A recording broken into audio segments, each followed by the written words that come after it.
Prépare tout, bœuf, saumon et ailes de poulet. Ma mère a envoyé un message dans le groupe familial, disant à tout le monde de venir dans ma villa au bord du lac pour un barbecue. Puis est arrivé le message de mon père, ne nous fais pas honte devant la belle famille de ta sœur.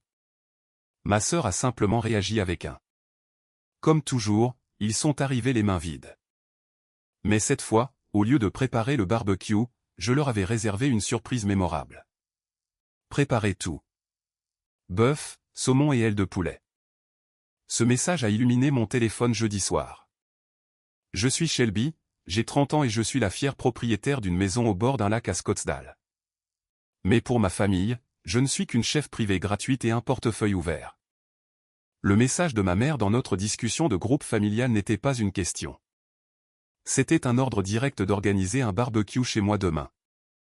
Avant même que je puisse répondre, le message de mon père est apparu juste en dessous du sien. Assure-toi que tout soit parfait. Ne nous mets pas dans l'embarras devant les beaux-parents de ta sœur. Et elle a simplement réagi à son message avec un emoji cœur. Aucune offre pour aider à préparer. Aucune offre pour partager l'addition, juste un cœur. Si vous avez déjà eu affaire à des parents abusifs qui traitent votre dur labeur comme leur propriété personnelle, vous savez exactement à quel point c'est épuisant. Appuyez sur ce bouton d'abonnement et sonnez la cloche de notification pour rejoindre notre communauté car vous n'êtes pas seul. Et l'histoire d'aujourd'hui est pour vous. Pendant 5 ans, ils ont traité ma maison comme un lieu de villégiature gratuit. À chaque fête, ils se présentent les mains vides, mangent de la nourriture chère et me laissent avec le nettoyage massif et les factures. Ils s'attendaient à ce que demain soit exactement pareil. Ils s'attendaient à ce que je cours chez le boucher, que je dépense des centaines de dollars et que je reste devant le grill chaud pendant qu'ils se vantaient auprès des beaux-parents. Mais ils m'ont poussé trop loin cette fois, alors je n'ai pas acheté le bœuf ni le saumon.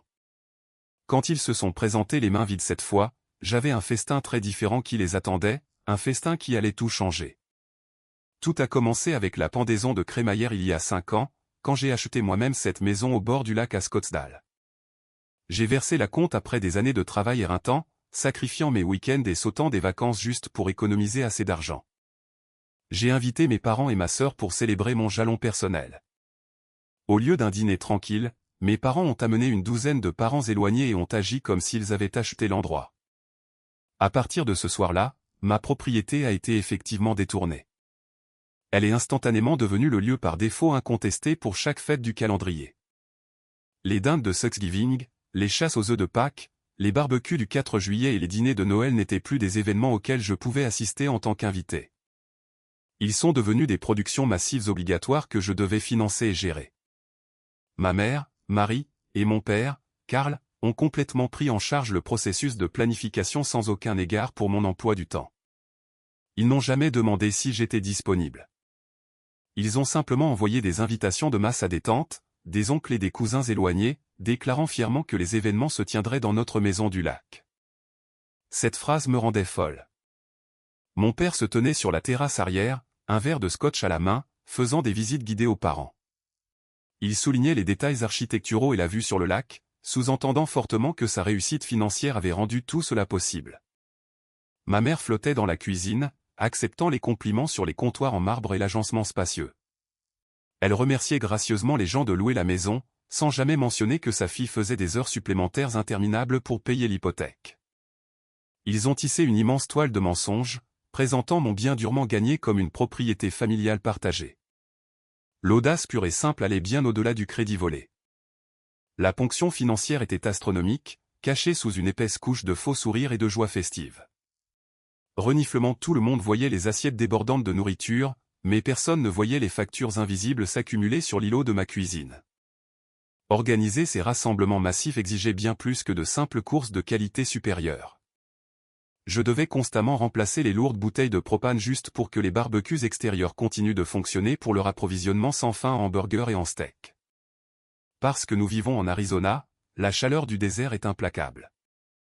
Mes parents insistaient pour que toutes les portes-fenêtres restent grandes ouvertes afin que les invités puissent circuler facilement entre le salon et le jardin. Cela signifiait que mon système de climatisation centrale devait fonctionner à capacité maximale, projetant de l'air froid directement dans la chaleur extérieure pendant des jours. Les factures d'électricité à elles seules triplaient leur montant normal pendant le mois de n'importe quelle fête. Puis venait l'entretien incessant de la piscine. Ma sœur Bethany invitait toujours ses amis à utiliser ma piscine comme un complexe personnel. Il traînait du sable, de la saleté et des boissons renversées directement dans l'eau. Après chaque fête, les filtres de la piscine étaient complètement bouchés.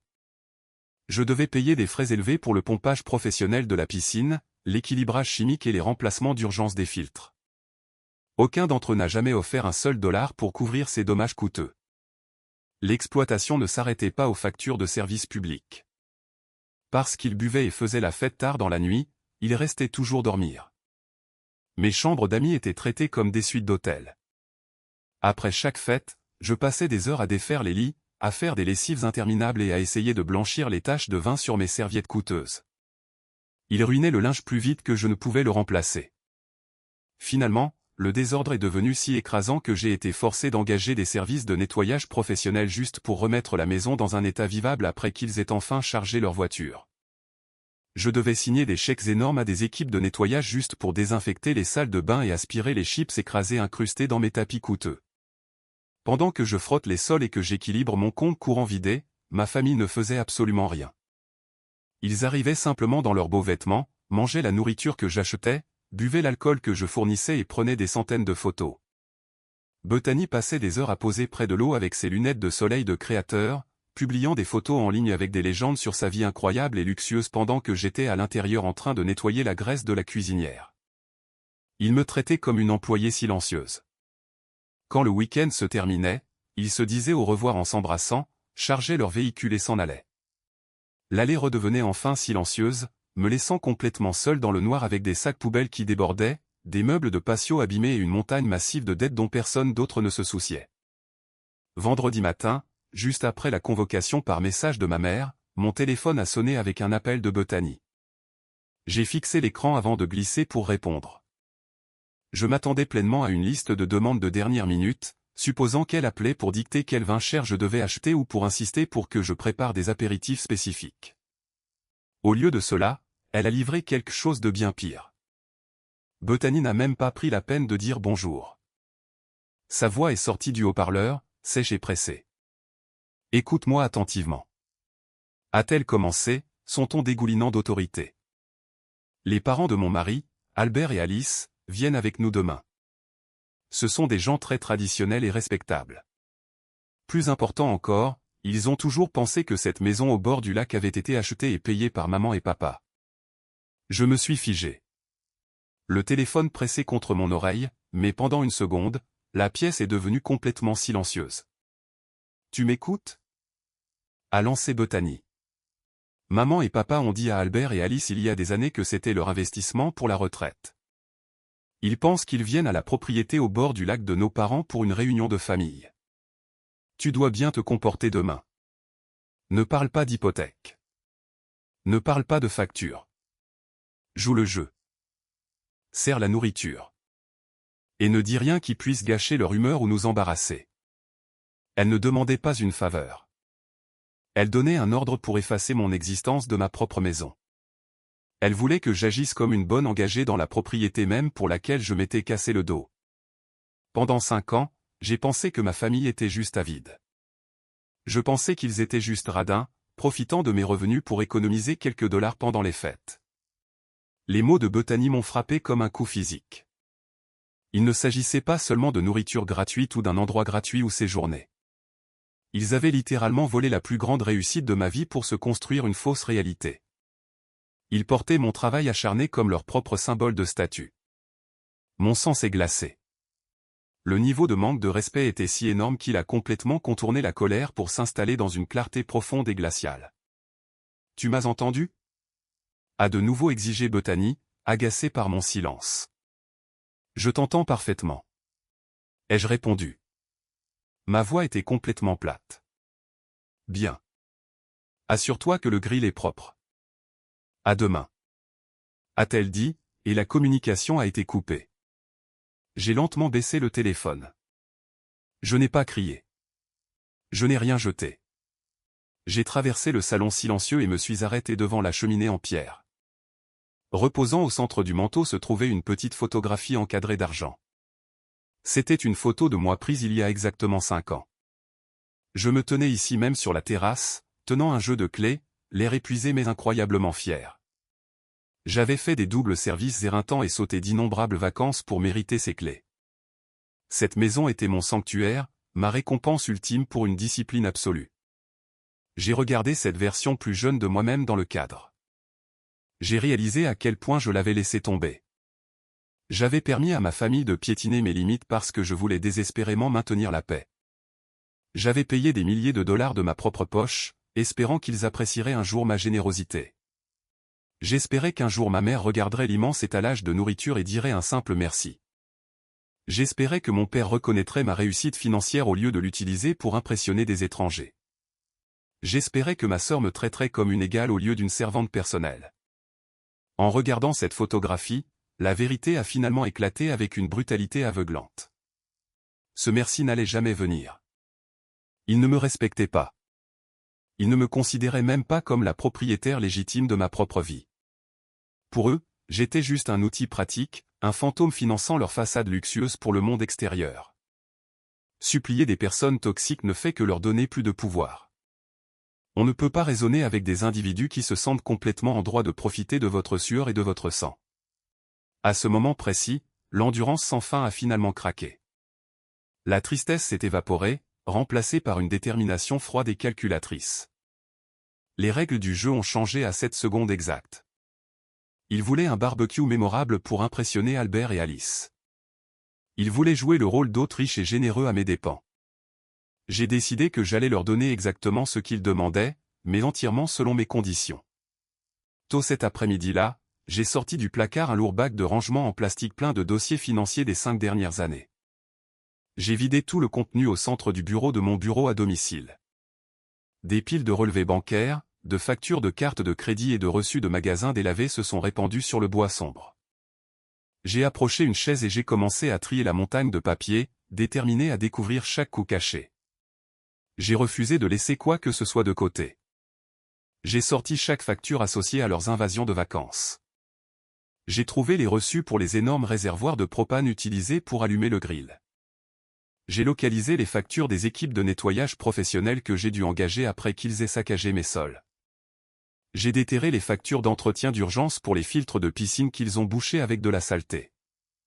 J'ai même trouvé les frais de carte de crédit pour le champagne millésimé que Bethany a exigé à Noël dernier et les coûts de remplacement des meubles de patio coûteux que mon père a négligemment cassés. Chaque morceau de papier représentait un moment où ils m'ont utilisé. J'ai ouvert une feuille de calcul vierge sur mon ordinateur portable et j'ai commencé à taper. Ligne après ligne, les dépenses s'accumulaient. J'ai passé plus de 2 heures solides à enregistrer méticuleusement chaque dollar qu'ils avaient extrait de mon compte bancaire. Je n'ai rien estimé. J'ai enregistré les totaux exacts jusqu'au dernier centime. Quand j'ai finalement appuyé sur le bouton de somme automatique en bas de la colonne, le chiffre final a clignoté sur l'écran lumineux. Ce n'était pas un chiffre rond et net. C'était brutalement exact et c'était entièrement le mien.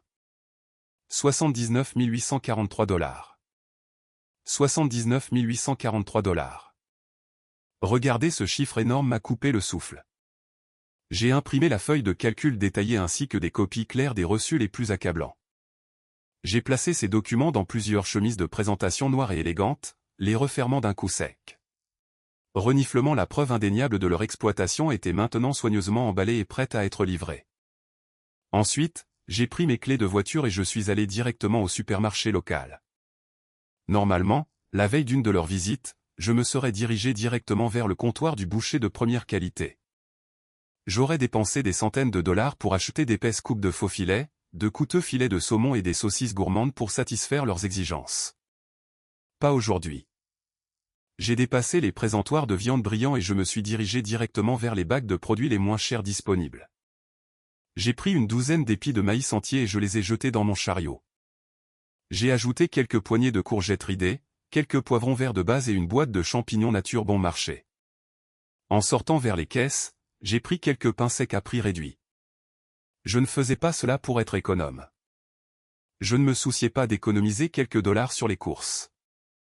Aujourd'hui, j'ai acheté ces articles spécifiques parce que j'ai fait un vœu silencieux juste là dans la file d'attente. Je n'allais plus jamais gaspiller un seul centime pour ces gens. Pas un sou. Ils voulaient prétendre qu'ils possédaient ma propriété pour impressionner les beaux-parents, alors ils allaient avoir un festin pour lequel ils avaient réellement payé, ce qui ne signifiait absolument rien. Je suis retourné à la maison du lac et j'ai porté les sacs de courses fragiles dans la cuisine. Ma gouvernante, Martha, était déjà là en train d'essuyer les comptoirs. Martha travaillait pour moi depuis 3 ans. Elle avait vu les conséquences chaotiques des fêtes de ma famille et savait exactement comment ils me traitaient en privé. Elle connaissait la réalité de cette maison mieux que quiconque. J'ai posé les légumes bon marché sur la planche à découper et j'ai placé la pile de dossiers noirs juste à côté. J'ai regardé Martha droit dans les yeux et j'ai expliqué exactement ce qui allait se passer demain. Je lui ai demandé de couper les légumes et de les griller nature. Pas d'assaisonnement spécial, pas d'huile coûteuse et absolument pas de viande. Je lui ai dit de les servir exactement au moment où les invités s'attendaient à ce que le barbecue de qualité supérieure arrive. Puis je lui ai tendu les dossiers noirs et je l'ai guidé à travers la dernière étape du plan. Elle a hoché la tête en silence, comprenant parfaitement la mission. Je n'ai pas eu besoin de crier et je n'ai pas eu besoin de faire une crise. Le piège était parfaitement tendu, et tout ce que j'avais à faire maintenant était de prendre du recul. À exactement 11 h le samedi matin, 3 gros VUS sont entrés l'un après l'autre dans l'allée de gravier de la maison du lac, mais j'étais déjà parti depuis longtemps. J'étais confortablement assise dans un café tranquille à 20 mètres de là, mais je n'ai pas manqué une seule seconde du spectacle. Mes caméras de sécurité ont capté chaque mouvement, et Martha a plus tard complété les conversations exactes. Les véhicules se sont garés et les portes se sont ouvertes. Mon père, Karl, est sorti le premier, redressant immédiatement sa chemise et regardant autour de lui avec la fierté démesurée d'un milliardaire accueillant des invités dans son domaine. Ma mère, Marie, a suivi de près, ajustant déjà ses lunettes de soleil de créateur et projetant l'image d'une hôtesse riche et détendue. Puis les beaux-parents sont sortis du 3e véhicule. Albert et Alice ont posé le pied sur le trottoir. C'était leur toute première visite à la propriété, et ils se comportaient avec une dignité calme et polie. C'étaient des gens traditionnels et respectables qui appréciaient l'honnêteté et le travail acharné. Ils ont regardé le paysage impeccable, l'eau scintillante au loin et l'extérieur en pierre massive de la maison. Albert a souri chaleureusement et s'est dirigé droit vers mon père. Il a tendu la main pour une poignée de main ferme.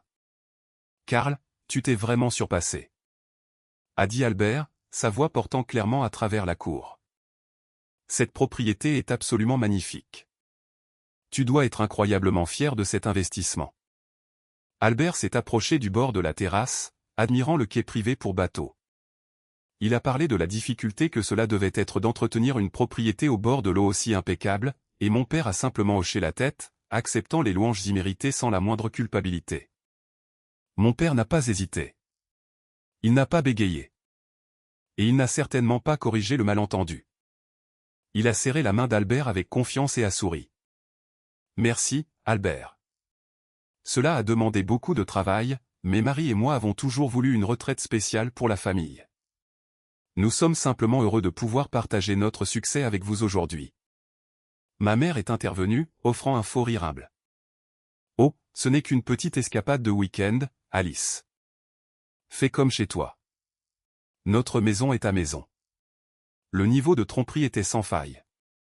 Ils se sont glissés dans leur rôle volé si naturellement que c'en était écœurant. Bethany et son mari ont rapidement rejoint le groupe, agissant comme les parfaits hôtes secondaires. Bethany planait au-dessus d'Alice, s'assurant qu'elle avait la meilleure place à l'ombre. Elle ajustait agressivement les parasols de la terrasse et gonflait les coussins extérieurs, désespérée de donner l'impression d'appartenir à ce niveau de richesse. Elle a guidé ses beaux-parents vers l'arrière de la maison, leur montrant avec empressement la terrasse sur mesure et la vue imprenable sur le lac. Le piège était lourdement déguisé par l'atmosphère estivale parfaite. Le temps était impeccable, le lac était parfaitement calme et le jardin était entièrement préparé pour un rassemblement de luxe. Martha est sortie sur la terrasse vêtue de son uniforme impeccable, tenant un plateau d'argent chargé d'eau glacée, de cocktails coûteux et de limonade fraîche. Elle a souri poliment et a servi les invités, jouant son rôle à la perfection absolue. Personne n'a demandé où j'étais. Personne n'a demandé pourquoi la propriétaire réelle de la maison n'était pas là pour les accueillir. Dans leur esprit, je faisais probablement juste une course rapide où je me cachais dans la cuisine, faisant silencieusement le sale boulot comme d'habitude. Mon absence ne les dérangeait pas du tout. En fait, cela rendait leur mascarade beaucoup plus facile à maintenir. Dans le coin de la cour, le grand barbecue en pierre rugissait déjà. Martha avait allumé le charbon de bois exactement à l'heure prévue. Une fumée épaisse et parfumée flottait sur la terrasse, remplissant l'air de l'odeur incomparable d'un barbecue d'été. La chaleur rayonnant du grill a préparé le terrain parfait. Tout le monde a pris place autour de la grande table à manger extérieure, trinquant joyeusement avec leurs verres. La conversation coulait de source. Ils ont ri. Ils ont complimenté les meubles. Et ils ont discuté avec impatience du repas à venir. Mon père a promis bruyamment à Albert que les coupes de bœuf de première qualité et le saumon frais seraient sur le grill d'une minute à l'autre. Ils étaient assis là, tout à fait à l'aise, leurs estomacs gargouillant en prévision d'un festin massif et coûteux, complètement inconscients que la véritable propriétaire de la maison avait déjà mis un terme à tous leurs fantasmes. À 12h30, Martha a poussé le chariot de service en métal sur la terrasse venteuse. Les lourdes roues ont grondé contre le sol en pierre, attirant instantanément l'attention de tous ceux qui étaient assis autour de la grande table à manger. La conversation s'est naturellement arrêtée. Les invités se sont penchés en avant sur leurs chaises, leurs estomacs gargouillant d'anticipation, s'attendant pleinement à voir des plateaux massifs de bœuf de première qualité et de saumon parfaitement glacé. Karl a tapé sa fourchette contre son assiette, agissant comme un roi affamé attendant son festin. Marie a offert un large sourire étudié à Albert et Alice, faisant un geste fier vers le chariot qui approchait, comme si elle avait passé toute la matinée à cuisiner le repas elle-même. Martha a arrêté le chariot juste en tête de table. Elle a tendu la main, a saisi les poignées des grandes cloches en argent couvrant les plats principaux et a soulevé les couvercles d'un mouvement fluide. Le silence pesant qui a suivi a été absolu. Il n'y avait pas de steak. Il n'y avait pas de fruits de mer frais. Il n'y avait pas de saucisses coûteuses. Au lieu de cela, reposant directement sur les luxueux plats de service, se trouvaient des tas de légumes nature bon marché. Des tranches de courgettes flétries et brûlées côtoyaient des épis de maïs bouillis et pâles. Un monticule de champignons secs non assaisonnés était poussé sur le côté, accompagné de quelques morceaux de pain dur à prix réduit. Le contraste visuel entre l'élégante vaisselle et le pathétique étalage sans viande était incroyablement discordant. Pendant plusieurs secondes angoissantes, personne n'a bougé. Les beaux-parents, Albert et Alice, ont regardé les plats avec une confusion polie. Ils ne se sont pas plaints, mais leurs yeux se sont immédiatement tournés vers Karl, se demandant silencieusement si c'était une sorte de blague étrange ou juste un apéritif très décevant. Karl est resté figé. Son personnage d'Autriche s'est évaporé instantanément dans l'air chaud du désert. Son visage est devenu d'un rouge profond. Il a ouvert la bouche pour parler, mais aucun mot n'est sorti. Il a regardé les courgettes ratatinées avec horreur, réalisant que sa façade s'effondrait devant ses invités importants. Le faux sourire de Marie s'est complètement effondré. Elle a saisi le bord de la table, regardant frénétiquement autour d'elle. Puis Bethany a explosé. Elle a frappé ses mains à plat sur la table et s'est levée d'un bond de sa chaise. Son jeu de belle fille douce a disparu. Elle a pointé un doigt manucuré agressivement vers le chariot en métal. « Qu'est-ce que c'est que ça ?» a hurlé Bethany, sa voix résonnant bruyamment à travers l'eau. « Où est le plat principal ? Où est le bœuf ? Où est le saumon ?» Elle n'a pas attendu de réponse, tournant sa rage soudaine directement vers Martha. C'est complètement inacceptable. Où est ma sœur ? Va à l'intérieur de la maison et dis à Shelby de sortir la vraie nourriture tout de suite. Arrêtez de jouer et réparez cette erreur humiliante. Elle criait, perdant complètement la tête à cause du manque d'un repas gratuit, oubliant qu'Albert et Alice étaient assis juste à côté d'elle, observant sa crise. Martha n'a pas bronché. Elle n'a pas élevé la voix, et elle n'a pas essayé de discuter. Ayant fait face à l'incroyable arrogance de ma famille pendant 3 ans, elle savait exactement comment gérer leur crise de colère soudaine. Elle n'a offert aucune excuse et n'a pas essayé d'éduquer Bethany sur ses terribles manières. Elle a simplement tenu bon, maintenant la posture parfaite d'une employée professionnelle suivant des ordres stricts. Laissons Bethany crier. Laissons Karl transpirer dans sa chemise chère. Laissons Marie paniquer. Martha est restée complètement détachée de leur drame familial chaotique. Elle a délibérément laissé la tension gênante et humiliante s'étirer sur la terrasse pendant quelques secondes de plus, permettant aux beaux-parents d'absorber pleinement le comportement bizarre et déséquilibré des personnes prétendant posséder cet immense domaine. Quand Bethany a finalement fait une pause pour reprendre son souffle, Martha est passée à l'action. Elle s'est calmement approchée de la table et a pris un verre à eau en cristal vide. Dans son autre main, elle tenait une fourchette en argent. Elle s'est éloignée du groupe en colère, a levé le verre et a tapé légèrement la fourchette en métal contre le bord. Le son aigu et clair a facilement percé le bruit restant sur la terrasse. La simple formalité de l'action a forcé tout le monde à se taire et à la regarder directement. Bethany a lancé un regard noir. Carl a essuyé la sueur nerveuse de son front. Albert et Alice ont regardé avec des yeux plissés et très méfiants. Martha s'est éclairci la gorge, a regardé directement les membres de la famille furieux et a prononcé les mots exacts que j'avais écrits pour elle. On m'a demandé par mademoiselle Shelby de délivrer un message à tout le monde. Martha a placé un dossier noir sur chaque table, puis a lentement lu les mots exacts du papier dans sa main. On m'a demandé par mademoiselle Shelby de délivrer un message. A-t-elle commencé, sa voix calme et professionnelle. Elle a baissé les yeux sur le papier impeccable. À partir d'aujourd'hui, si quelqu'un souhaite utiliser cette maison du lac, le coût total sera partagé équitablement entre tous les participants. Si vous n'êtes pas d'accord avec ces termes, n'hésitez pas à trouver un autre lieu. La terrasse est tombée dans un silence complet. Albert a plissé les yeux, l'attitude amicale qu'il avait affichée plus tôt disparaissant instantanément. Il a lentement tourné la tête et a regardé directement de l'autre côté de la table, vers mon père. « Carl, » dit Albert, son ton tombant à un murmure dangereux. Que veut-elle dire exactement par là? Cette maison est-elle à Shelby? Carl s'est complètement figé. La couleur a instantanément quitté son visage, le laissant pâle et terrifié. Il a ouvert la bouche, mais seules quelques syllabes bredouillantes et pathétiques sont sorties. De grosses gouttes de sueur se sont formées sur son front. Il a regardé désespérément vers sa femme. Marie est intervenue immédiatement, sa voix anormalement aiguë alors qu'elle agitait frénétiquement les mains pour minimiser la situation. « Oh, Albert, s'il te plaît, ne prête aucune attention à ces bêtises. » Marie a ri, un son forcé et grinçant. Shelby traverse juste une phase dramatique. Nous la laissons simplement s'occuper de quelques formalités administratives pour notre propriété, et reniflement maintenant elle pense qu'elle dirige l'endroit. C'est juste un stupide malentendu. Bethany a repoussé sa chaise agressivement, désespérée de sauver son statut chancelant devant ses beaux-parents. Exactement. Ma sœur fait juste un caprice d'enfant. Laissez-moi l'appeler tout de suite pour régler ce gâchis. S'il vous plaît, ignorez-la. Albert n'a pas écouté leur mensonge frénétique. Il a simplement tendu la main et a tiré le dossier noir épais vers lui. Il a ouvert la lourde couverture. Alice s'est penchée près de lui, son expression se durcissant. Le tout premier document à l'intérieur du dossier était un acte de taxe foncière.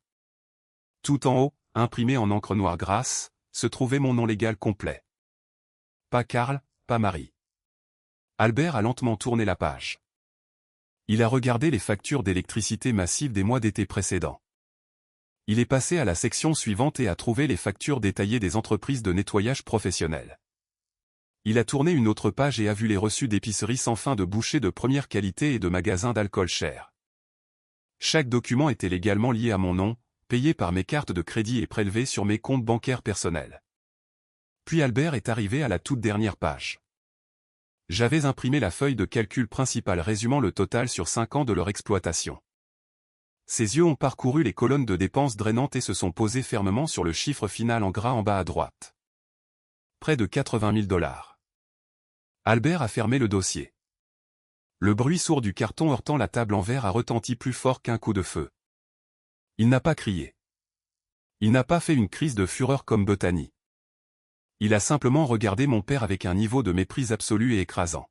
« Tu as laissé ta propre fille payer pour nous tous. » a dit Albert, sa voix tranchant l'air tendu comme une lame.